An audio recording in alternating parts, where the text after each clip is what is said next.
Hello and welcome to the Executive Hub Show, the podcast that helps you grow your business with simple tips and strategies from successful entrepreneurs. This episode is brought to you by Persyo. If you're struggling to grow your business, Persyo offers online marketing courses that make learning easy and simple. Whether you're a beginner or a pro, their training helps you master strategies to attract more customers and boost sales. You can check out their courses at persyo.com. Persyo is Persyo.com and start winning today. My guest today is Josh Roberts. Welcome, Josh. Hi, thanks for having me. I'm excited to be here. Great to see you. Let me do the proper introduction for Josh, and we're going to talk about the secrets of running a fun business and how to find your perfect business partner, which is important in running your business. I think having the right business partner could make or break your business, pretty much, and it's very important. So let me do the proper introduction, and we're going to get into it. Josh Roberts lives in Memphis, Tennessee, with his wife, Jessica, and with their two kids, Judah and Willow. He started his career in advertising in Los Angeles before returning to Memphis and working in consulting, where he met his business partner, Evan. As a co-founder of Very Special Games, Josh focuses mostly on game design, creative development, and operations. Josh, great to have you on the show. Yeah, thanks again for having me. Absolutely. So let's get into it. What is your story? So, starting August 16th, 1979, just kidding. My wife and I got married on my 23rd birthday, excuse me. I graduated college the next day, and 2 days after that, we moved to Los Angeles, where I was lucky to start my career in advertising at one of the world's largest firms, at least according to holding company size. We were there for several years. Really enjoyed LA, all the trappings of beautiful weather every day, going to the beach, being able to get to the mountains pretty quickly. But Memphis, people here tend to joke that Memphis has a tractor beam of sorts that once people have moved away for too long, the city kind of brings them back. And when we started talking about building a family and having kids, we really just started to get homesick and wanted to come back home to Memphis. So I continued on in advertising for a little bit and woke up one day and looked around and recognized that, there's not a lot of people with gray hair at an ad agency. And if I'm thinking about my long-term career, maybe advertising isn't a great fit. And if you're not familiar, advertising is also on billable hours, which filling out timesheets is for the birds. So I decided I had enough and took a little bit of a hiatus and got into consulting. And I met my business partner, Evan, as we both worked at a small growth strategy and innovation consulting firm in Memphis. Um, so we worked together for a year or two and had good chemistry. Worked on some projects together for mostly mid-market companies. So imagine a founder or a child of founder-led companies. 50 million to 200 million market cap was most of our client roster. But then one day, Evan and I got into a conversation that he had had the night before, where some of his friends and he were debating if there was a direct correlation between your age and the amount of money you're willing to spend on a steak dinner. So you imagine in your 20s, you're in college, maybe your steak dinner budget is not very big, but then you get into your 60s and at the end of your career, and maybe spending a little more on the steak dinner is more palatable for you. And amusing conversation, sure. But I got really interested when Evan said, "Do you think we can turn that into a board game?" And I've been playing board games my whole life in various fits and starts with my family and friends. And I thought that was really interesting. So by lunch that day, we had drawn up on sticky notes and we're playing a prototype version of our first game, Charty Party, in the conference room with our interns and a couple coworkers. And while that early iteration of Charty Party was, clunky and complicated and a little too hard to play, it was fun. And the people in the room that day had a good time, and we knew we had something on our hands. So one thing led to another. We kind of took the next step with product development, which for us meant getting a prototype put together and putting it on Kickstarter. Our Kickstarter outperformed our expectations, and then we had a business in our hands, and have kind of backed into running a games business and learned a lot along the way. Love it. absolutely love this story. Thank you. An idea, turn it into a game, put it on Kickstarter, you got market validation, you got your startup funds, and then boom, here we Yeah, go. and if you're interested, so that lunch meeting when we played the first prototype of Charty Party was in November. We were on Kickstarter with that product by February. So quick development cycle for that one, but that's not to say we didn't take our time developing it. Evan and I put a lot of blood, sweat, and tears into Charty Party, and almost 6 years later, it still does pretty good business for us every year, and we are regularly getting feedback from people who tell us to this day they love it. Amazing. And then, so what inspired you to turn that into a business? I mean, frankly, we kept having good ideas. So Charty Party, after the Kickstarter, we recognized that we could order more inventory with the Kickstarter funding than we needed just to fulfill the orders that the Kickstarter backers had placed. So we ordered more inventory and we put it up on Amazon. And during the Kickstarter campaign, had learned how to use Facebook ads and some other things.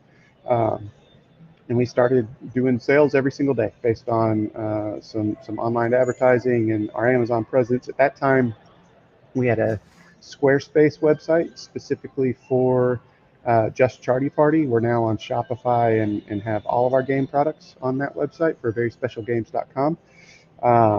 And we started kind of building the infrastructure and processes you need to run a games business.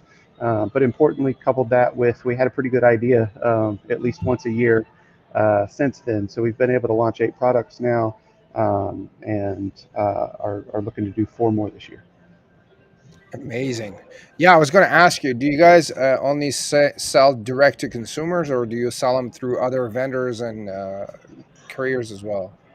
Yeah, both. So we're founded on a direct-to-consumer e-commerce strategy, and that's the thing. If people reach out to us and ask about how to run a business and what I can teach them, that's really what I lean into, because that's where we grew up and that's what we are good at. But we also have a distributor who's been super effective for us. We've got a couple products in Target. We've got stuff in Barnes and Noble.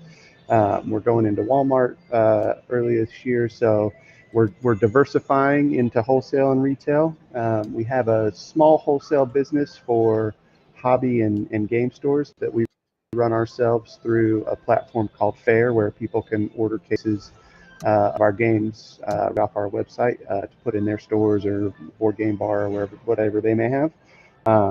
So yeah, we started with a small product and kind of just straight direct to consumer with an unsophisticated e-com strategy, and now we're like a omni-channel marketing machine. Love it. So, Josh, who is your target market and what do you do for them? That is an interesting question for us, and I used to answer that and say our target audience is me and Evan, and sometimes my wife Jessica. And our game development process was, if Evan and I have an idea that we think is cool and it's a game that we want to play, we'll start developing it and kind of cross our fingers that other people will agree and buy it. And I include my wife Jessica in that, is because she was my number one play tester as we were building new game products. Today, having been in business for 6 years now, we recognize who game buyers are, and the most prolific game buyers tend to be women 30 to 50. Sometimes just for the family, a lot of times for gift giving. Games are a very giftable product. We do 70 to 80% of our business in November and December around the holidays.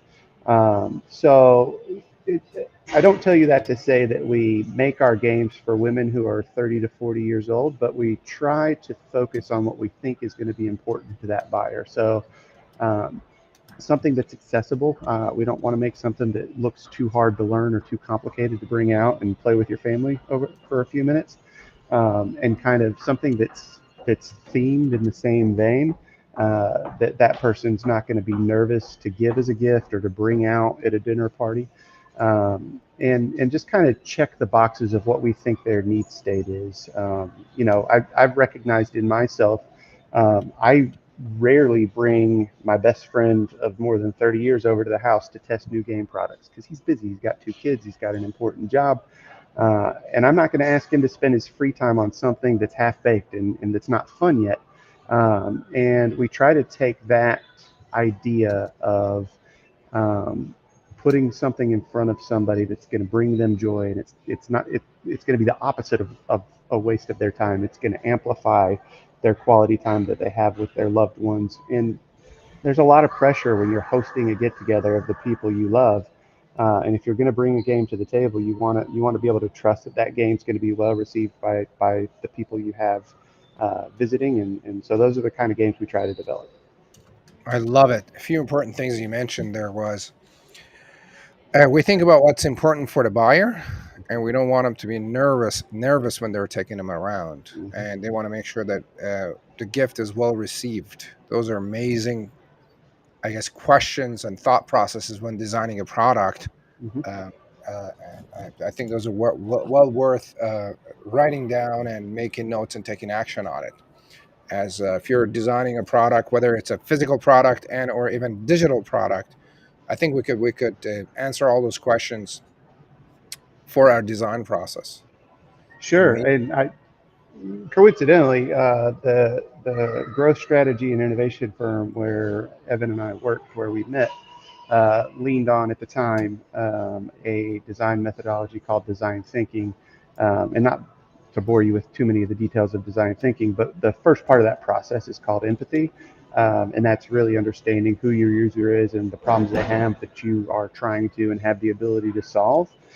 So we think about that a lot, that empathy, when we're doing game development. And one of the contradictions in our business is when my wife and I play games at the house, we tend to play kind of long form, complicated, deep cut strategy sort of things.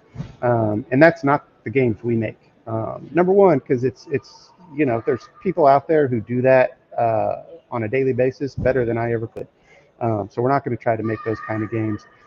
Plus, it's those sorts of games aren't as appealing to our target audience as maybe the things we make. So we try to make stuff that we know we're going to be good at making, that are going to solve the problems that the people have who we're able to communicate with, um, and we can reach them where they're at. Love it. It's amazing. Amazing. I think if more people thought about their product design that way, we have way better products and less failing products and businesses out there. If Yeah, you, you sound like a spokesperson for design thinking right now. Like that's their whole pitch is understand who your users are and what they want, and you're going to have more go to market success and less product failures. yeah, I kind of have some experience with that myself because I've designed a few products, and literally before this interview, we were working on our AI tool, and we were constantly thinking about how people are going to use it. And I'm like, if I have a problem with this, probably other people will have a problem, so we need to fix this, things like that. So that's why I found Yeah, really interesting the stuff you mentioned. yeah. So one of the things that we do that's kind of nerve wracking is a lot of play testing, and when we think a game is pretty close to launch, we'll do a round of play testing where we'll put the product in front of a group of people and leave. That doesn't always mean leave all the way, like a lot of times we'll observe, but leave in the sense that I'm not going to explain to you how it works. You're going to read the Yes, instructions. You're going to see, and so I get to sit back and watch how people interact with the product, if they're able to learn it quickly and teach it to their friends quickly, and all the things that we're trying to do with our games.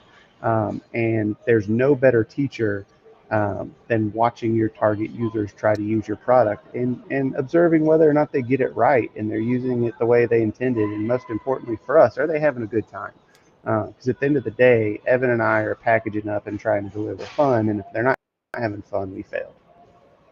that's a great approach, and I've done that before. Where I've done it mostly with software Mhm. where I would invite someone, say, on a Zoom call, and then give them some instructions on go ahead and use the software, and please speak out your thoughts out loud so I could hear what you're going through. and we've got our some of our best development feedback just from that. Yeah, It's that's amazing. cool. That reminds me of I don't think I can talk about the client company unfortunately, but a project Evan and I did at the consulting firm. We worked with a university partner in town in Memphis, where I live, and we got people to come into a research lab, and we put electrodes on their head and had them navigate a website and complete some specific tasks, and we were able to like measure and look at their brain activity while they were doing that. And I'm not sure that we learned a ton, but it was very cool Oh yeah, especially if they speak out loud what they think about. for sure. We usually learn a ton, and they would say things like, "I don't know what I should do now," Yeah, or what am I supposed to when they get stuck we know our design is flawed, like the next button is not clear or the color is not outstanding, and things like that, that what's a lot of times with simple changes the design could improve significantly. sure. Yeah. Yeah.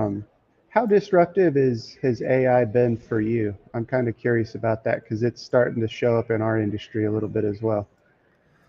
God, I use AI all day long with Yeah, so I'm in marketing, so I use it all day long. Pretty yeah, I use it as my coach, as I use it for idea generation, I use it for it's I use it to come up with questions to ask my kids because I run out of things to talk about, to come up with some new questions. That's just like I think that's the most unique thing I've done. Like give me some questions to ask my 8-year-old boy, and it just boom gives me some questions, and I go through and ask him some of them, and it gives me some meaningful conversation. But man, I we use it love for that. work, and That's we're so developing. cool. Yeah. Yeah, It, we have a company policy where we're not going to put anything in the box that is generated by AI. We're always going to hire humans and have people get their hands on the work that we produce. Because at the end of the day, we're not selling our games to robots. We need people to buy it. So it's nice to have that human touch. But we do use AI on a regular basis. I think where it shows up for us a lot is in like art direction. So instead of writing a creative brief for a graphic designer, we'll sort of use Midjourney or another uh, image generating tool to yeah. kind of share our vision that way. The other thing that I've been using it for a lot lately is, I mean, you said it already, but as a creative partner. So if I have a game idea, I might write a paragraph with some bullet points in there and say, what would a game that does these things look like? Or maybe Yep. write a rule set for a game like this. Because it does help stimulate my thinking about a game product before I put something in front of Evan and we decide to develop it in earnest. I can kind of explore something very quickly and get a feel for whether or not I think there's actually something there. 100%. I do the same thing. Like I have an idea about a software or a business idea. I'm like, what would this look like? Give me the layout, give me the process, give me the steps. It gives me the steps, and I grab it, edit, modify. Sometimes it gives me some really good ideas. Sometimes it's not good. It just, but it's been Yeah, more helpful than in a positive way than negative for me. yeah, I think that's true. I mean, you got to be careful not to put, all your eggs in the AI basket because even the best tools, like sometimes Midjourney is going to spit something out where somebody's got three arms on one side of their body and their hands are feet Yes, instead, and that's not the art you want to put on the front of your game box. But I think just recognizing it's a tool that has limitations, but also has tremendous value in the creative for sure. process, I think is how we're trying to use it. Yeah, to me, AI is an assistant. Yep. It's not perfect. I use it when I can, and like I said, we don't put AI we always get AI to give us ideas or help us, and then we there's always a human touch before it gets out in any shape or form. Yeah, and I think that human touch is important. And I think, AI for me tends to kind of echo back or articulate what I'm already thinking. And that's where Evan becomes super valuable to me. But, obviously he provides tremendous amount of value to the business, where I think, he's much younger than me. He's 30, I'm 45. So there's just kind of a generational thing going on that works well for us. But a lot of times in running the business, he cares about things that I don't care about, and vice versa. So it helps with division of labor. But then also we just have a different sense of humor, a different take on what we think is interesting and cool.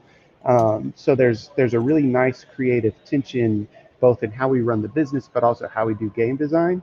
And if I was to extract Evan from the process, in addition to being a lot less fun and a lot less personable, I think I would get a lot of a digital representation of what I'm already thinking back, and we'd lose that creative tension, which is often where our games become the best versions of themselves.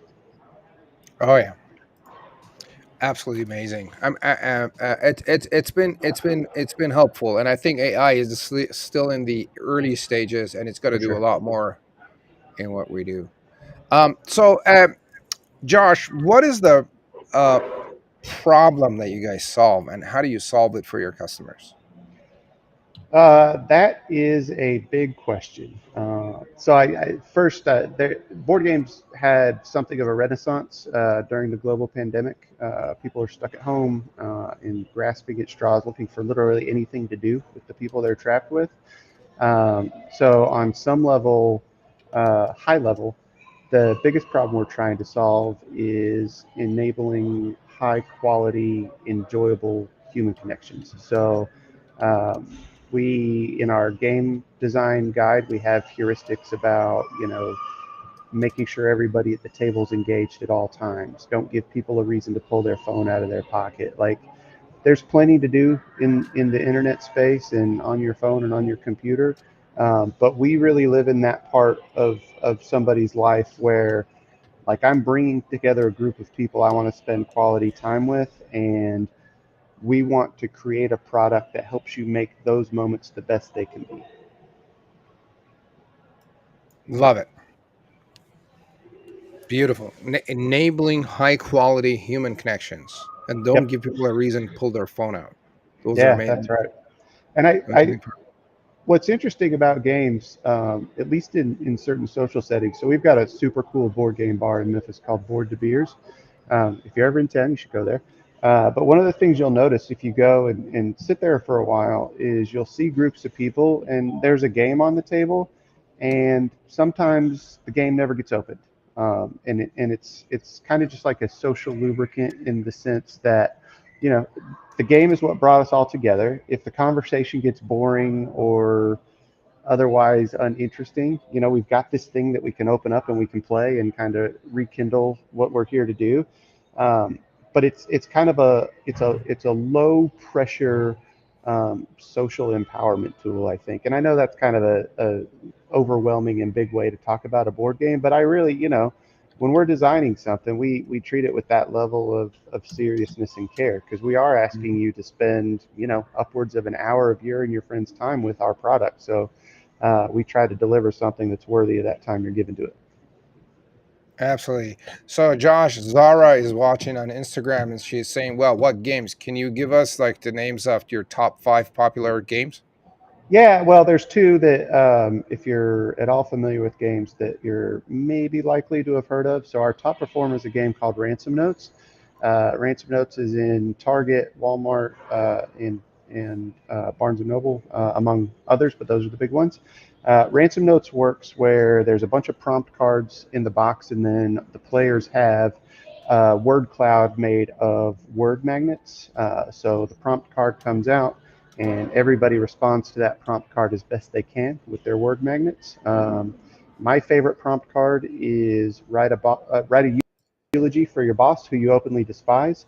But the prompt cards kind of run the whole gamut. Evan's got kind of a fraternity boy, juvenile sense of humor. I have a very, existential dread, getting older sort of sense of humor.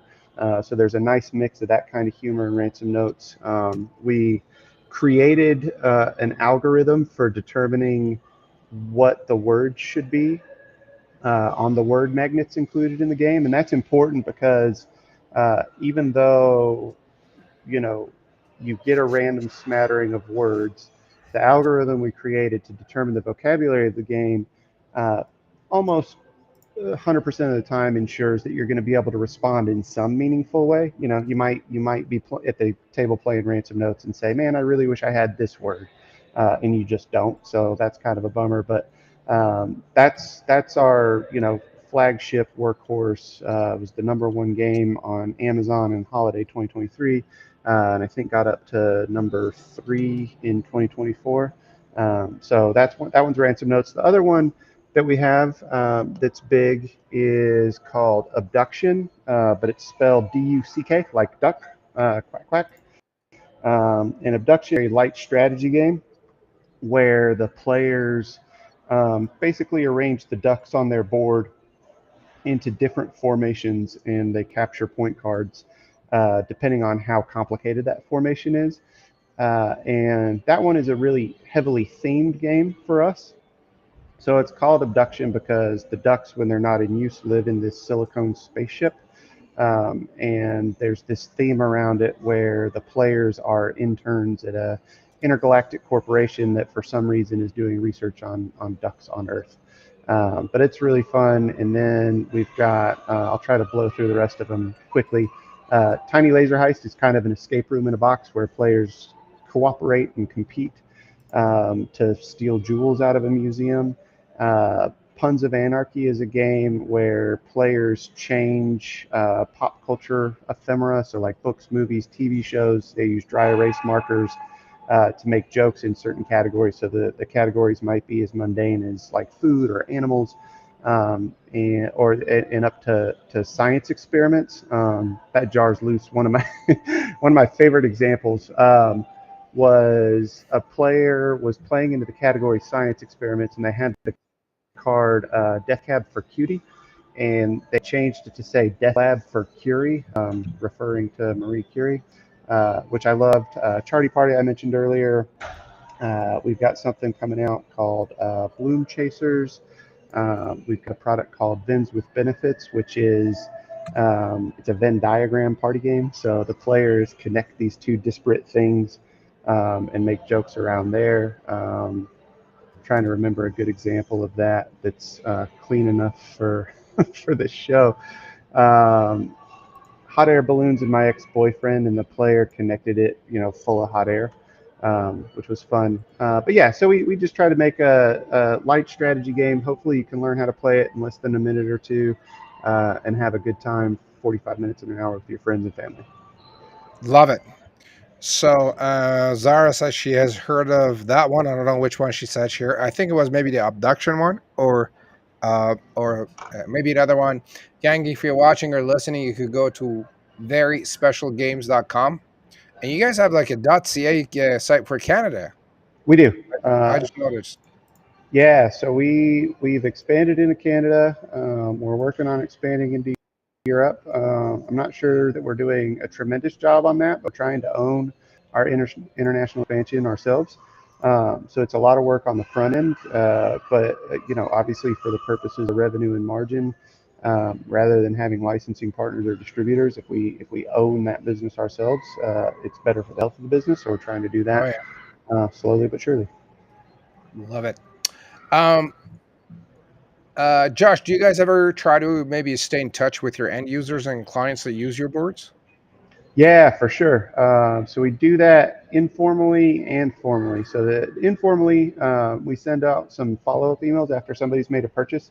Most of them come from me and are just like, hey, thanks for buying the game. Here's a couple tips for how to play it. Hope you all have fun, sort of things. And that email gets a lot of response back from people who just kind of organically share their experience with us, who they played with, what they thought of it, all of that good stuff. And I try to respond to all of those. If people reach out to us with feedback, I try to have a dialogue with them. And then we do some formal surveys on a somewhat regular basis. And we also get formal feedback. I mentioned the board game bar at Memphis Board to Beers. As a game designer, you're never going to get feedback that's better than what people who spend time at a board game bar can give you. So I try to put our stuff in front of the regulars at Board to Beers as often as I can to get feedback there as well. Fantastic. Give us an example of an end user that your client that owns maybe one of your boards. How did you find them, and then what their feedback was with your product? Um, My favorite story here, and I wish Evan was here because this is an interaction he had, but I know enough of it that it'll be fun, I think. He got an email recently from a woman who said, I am 77 years old and I bought ransom notes um, to break up the monotony at my knitting group. Um, so apparently she has a knitting group with five other women, roughly her age, and they were getting tired of just knitting, so they bought a copy of Ransom Notes. And Evan writes back to her and says, "Great, let us know how it goes." And about 3 weeks later, she sends us back this email with a bunch of pictures in it and just these riotously funny and downright foul things that her and her friends created with the game, and just like expressed a ton of gratitude for how much fun they had with the product. And we that one's a little bit of an outlier. We get that sort of feedback on a regular basis. Usually, it's like I said, 35 to 45-year-old women. Um, a lot of times the feedback we get is I haven't I haven't had this much fun with my adult children in a long time, and that one kind of warms my heart quite a bit. Just knowing that we're helping families make connections or reconnect with each other. I think that's kind of our highest and best use as a company. But it's usually in that same vein, like and for us, it's rewarding to know how we look at our mission of empowering quality time, or enabling quality time with people you love and care about. When we get feedback that says we did that, we hit the mark, that's as rewarding as this business gets for me. Love it. That's a great story. People, 77-year-old woman was using it with her friends. Yep, 77. Wow. Yep, You never know who uses your product you and what their never know. story is. No, But and we advertise a lot on Facebook, and um, we do have a bell curve chart of who our ads get served up to and who our buyers are, and it's that group that I've talked about a bunch of times. But the long tail in the 50 to 80 plus group is not nothing. So we do have buyers that are not necessarily who you'd expect sometimes. absolutely. So, Josh, what makes your products and your company different to the competitors and other game producing companies out there?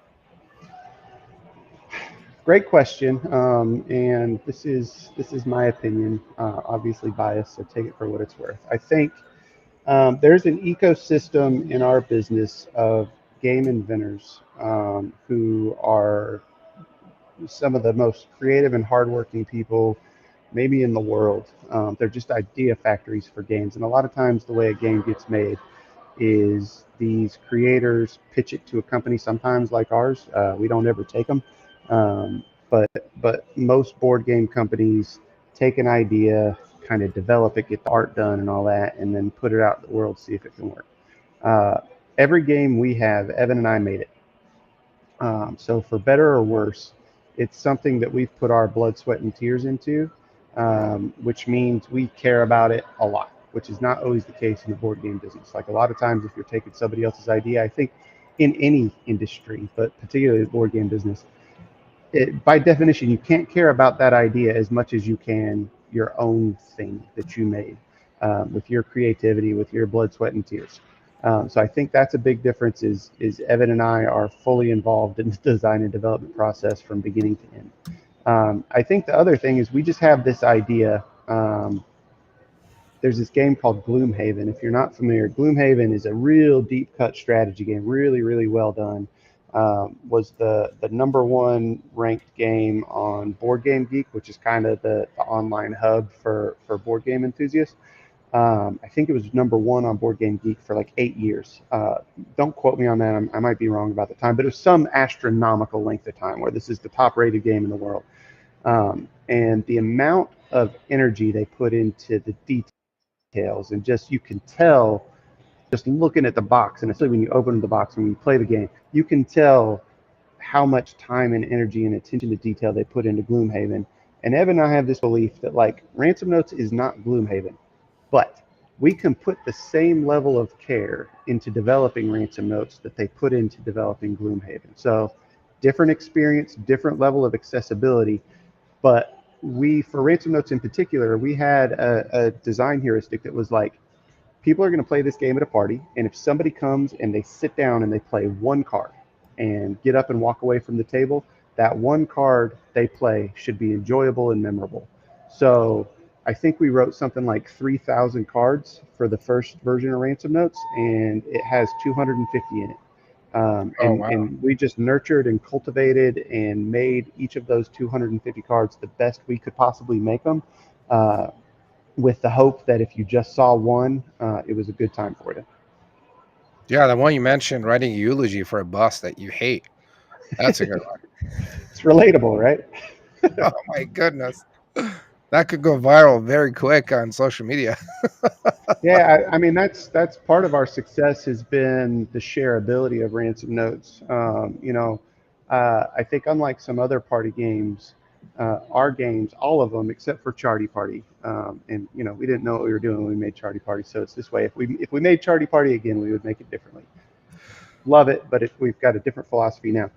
We want our games to give the players enough creative control to where it's their jokes, it's their inside jokes, they're roasting their friends.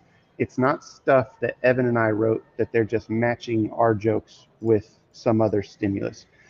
So our games try to give the players enough to work with, enough momentum that they can be hilarious, but decidedly it's them making the joke, not me or Evan. Absolutely. Absolutely.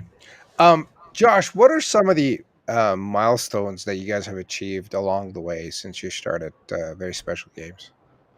Yeah, I mean, depending on how you define milestones, there's a few that really resonate with me. So we've been on the Inc. 5000 the last 2 years. So that's a list of the 5,000 fastest growing companies in the United States. So that's kind of a big honor from a business perspective. Um, then I think, you know, the next level down from that, getting into Target is a huge deal for any game maker. So that's a big one. Getting into Walmart's a huge deal. Abduction won a Mensa award, which is crazy to me. But getting that kind of recognition from the Society of Smart People is kind of a big deal. But I think the biggest one for me is we now have 6 people on staff. So like we've created some jobs and we've been in business for 6 years, and most small businesses don't get near that amount of time and to staff up to near that size. So we're still small, but I think we're mighty, and I think we've hit some notes along the way that I'm really proud of. Beautiful, beautiful. That's massive achievements in 6 years. Most people Thank don't you. do that in 60 years. So Thank you. that's amazing. What are some of the challenges that you have faced along the way while achieving those milestones? Yeah, the big one in 2020, it was really hard to come by shipping containers. So we do all our manufacturing in China, and there was a point where that whole process just kind of broke. I mean, everybody watching this remembers it was sometimes hard to get toilet paper. It was impossible to get a can of soda. So, like, imagine when we're incredibly low on the food chain as far as necessities go, how hard it is for us to get a container. So that's the big one. Was just getting inventory into the country to be able to sell it in 2020. But I think that's also illustrative of our longest term ongoing challenge is just balancing inventory management, because it's our biggest risk from a capital expenditure standpoint, is paying for that inventory in advance, not knowing if we're going to be able to sell it all. But it's our biggest risk in the sense that if we don't order enough, we don't generate the revenue we need to keep going, and the profit we need to keep this as a lucrative business. So just being able to forecast and order and manage cash flow so we always have inventory to sell when we need to sell it is the ongoing thing that I think keeps us all awake at night. Amazing. There's always those unknown challenges you never know when they're going to hit, right? For sure. Yeah. Yeah, and like, So- well, just something I think about on a fairly regular basis is ransom notes is full of magnets, and magnets are technically a rare earth mineral that gets mined, and like that supply can get disrupted, it can dry up, and like, what do we do with our top performing product if magnets are no longer readily available? I don't know, but yeah, like, maybe I hope we never have to figure it out. your games are going to be rare, and the price on them is going to go up. I Look, I'm not a huge gamer. I didn't know that's a thing, that there are like games that are rare and there's like massive money people pay to get their hands on it. Oh, sure. Yeah, I think Gloomhaven, that I mentioned a second ago, is like $200. Yeah, Um, it's not cheap. I just looked, some of them are 300 bucks online. yep, yep. Is this Not like ours. limited? Ransom is $35, so not Yeah. quite So, that, so that crazy. when I think about games, my mind goes into that 20, 30 to 50 bucks kind of range. And I have some friends who are gamers. They're like, no, dude, there's some games that are rare and people pay thousands of dollars for them. Yeah, for I sure. I, I had no idea, Yeah, but if you out of think my about it, ignorance. so video games are like this a little bit too. I don't play a lot of video games anymore. I used to, and I will tell you, Halo 2 is the best $50 I've ever spent in my entire life because I probably put 3,000 hours into that game. If you take all of your entertainment and just divide the price you paid by the amount of time you spent with it, it's hard to match video games, it's hard to match board games. If you play ransom notes, let's say for 3 hours with a group of six people, so that's 18 hours. $2 an hour per person, like that's way less expensive than a movie. And then if you do that two or three times over the course of several different nights and with several different people, like, you're down to 25 cents an hour before you know it. And it's just if and this is why Evan and I spend so much time designing our games, because most games get designed um, to be played once, and that first play is important. But we want our games to deliver value over time. So we want you to play ransom notes, and the next time you have a different group of people over, or the same group of people, be like, you know what, let's get this box back out. Because that when you deliver that kind of value, that's when people are going to share it on their socials. To your earlier point, and that's when they're going to tell their friends about it and give you good reviews on Amazon and that sort of thing. And that's really what we're striving to do. Amazing. Um, Josh, sometimes people think once you reach a certain point in business, like Inc. 5,000 or Fortune, reach a certain level of revenue, then problems disappear. Are there any maybe challenges that are holding you and your business back right now? Uh, I don't know holding us back, but that's not to say we don't have our set of problems. Like Biggie said, more money, more problems, right? I think once you have a product in the games business that gets big enough, it's easy to make copycats. There's plenty of copycats out there. Ransom notes. There's counterfeits. There's all of those sorts of things. You know, we we have to be great on TikTok, so we drive sales to Target. Like you can imagine, the value that having a product on Target store shelves drives, and there's something like 6,000 games a year get published. So like maintaining our spot on that shelf is a super high priority, and we have not a ton of control over it other than like what can we do to drive awareness and drive people into the store to buy it. So we've been very lucky that we hired a social media director who's just incredible. So like we're able, when she has something go viral on TikTok, we can match it up to our Target sales, and you can almost do a 1-to-1 spike. And you got 1 million TikTok views today, that means you sold X number of copies in Target that day. Um, Nice. but yeah, I mean the inventory management, the marketing in a super competitive area in increasingly short attention spans. We've got a lot of our own sets of problems. Nice problems in most cases, but they're still problems. Love it. It always amazing how sometimes I think even myself that this guy's probably doing okay. There's everything is good. but then there's always a list of problems that we don't know what people are going through. Yeah, Um, for sure. Well, listen, I don't have a boss, and I get to make my own hours. I get to spend all the time in the world I want with my children. So it could definitely be worse. I've been very fortunate and very lucky, and I'm super grateful for what we've been able to achieve. But um, it's not easy, and I think anybody who runs their own business will tell you it's not easy, and there's never an easy day. But I think it's that challenge, especially once the money's taken care of. It's that challenge that keeps you coming back every day. oh yeah.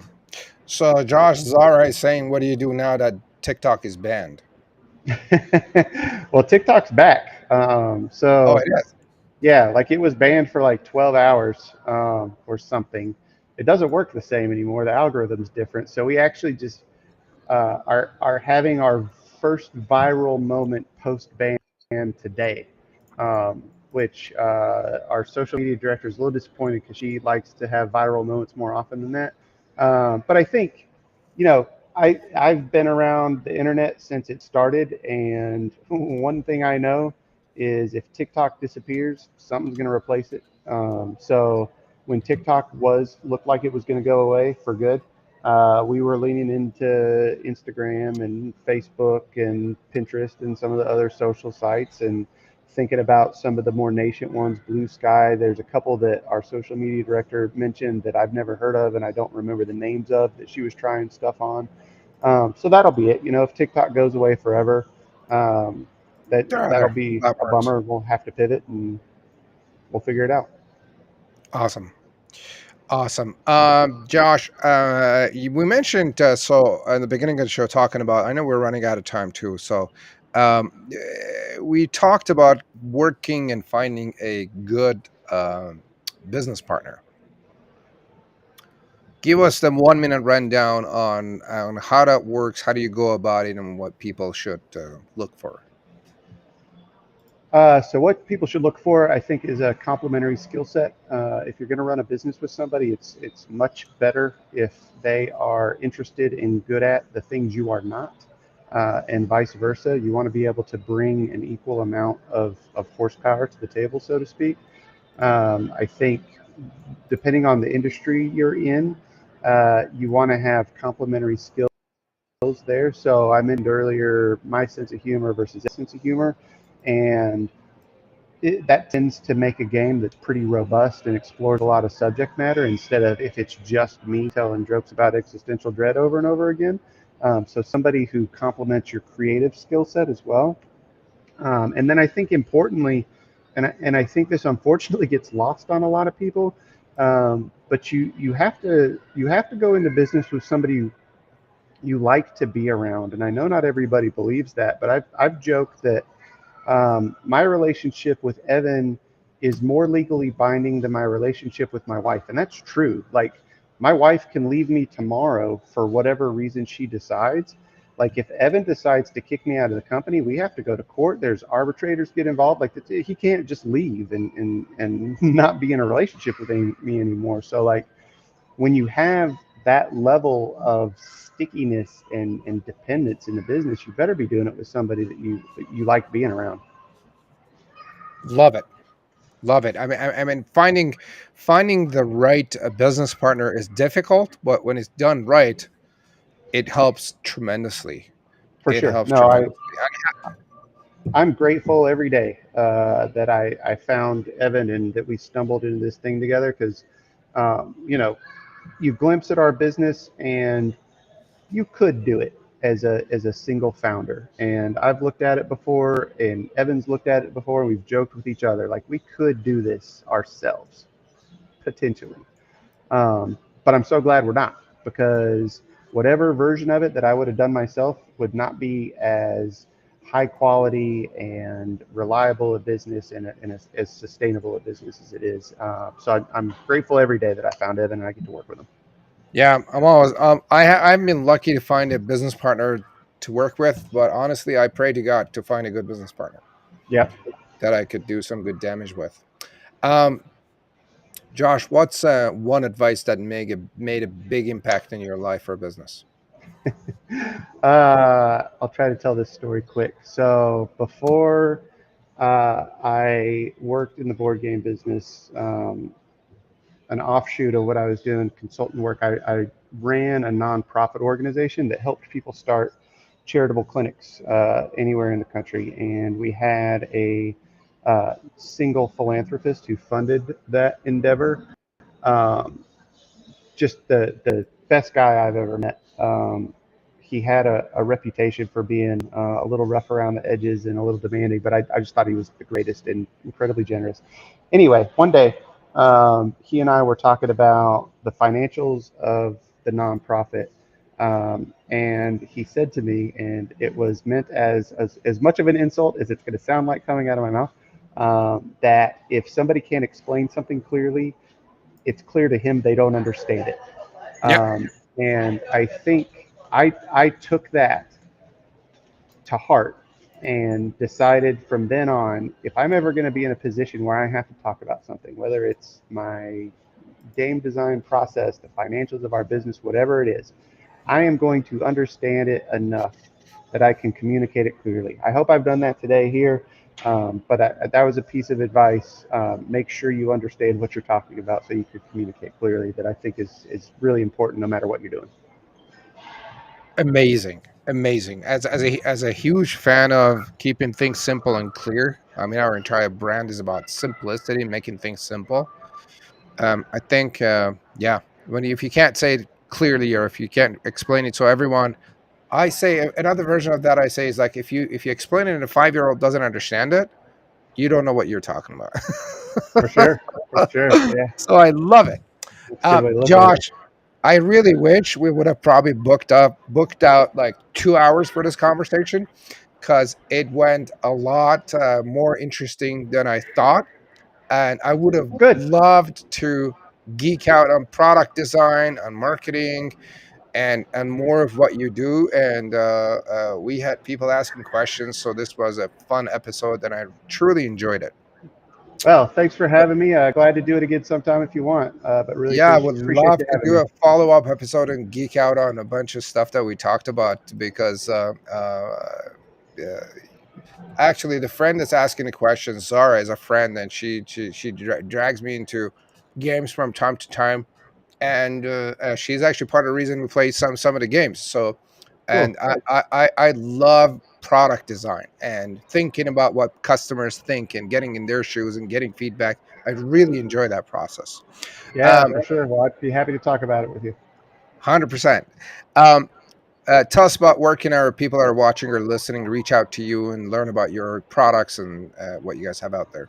Sure. So our website's veryspecialgames.com. We have a discount code you should feel free to use. It's Very Special Friends. It's all one word. I don't remember how much the discount code is. It's 15 to 20%, but something significant if you're interested there. If you want, feel free to email me, Josh at veryspecialgames.com. In general, I'm happy to talk with anybody at least a little bit and help you out if I can, make connections for you, and just general networking and discussion. Absolutely. So again, go to veryspecialgames.com and we're going to put that the coupon code out in the comments of the show so you can go there and apply and get that discount and go from there. Thank you. Thank you very much, Josh. This was a great conversation. I have probably another page of questions that we could go through, but hopefully we'll do it at another time and do a follow-up episode. Thank you for sharing knowledge and wisdom. Gang, you've been watching to and listening to the Executive Hub Show. Your host, Mustafa Hosseini, with my guest, Josh Roberts from Very Special Games. Hope you guys have a great day. Go check out their games at veryspecialgames.com, and we'll see you in our next episode.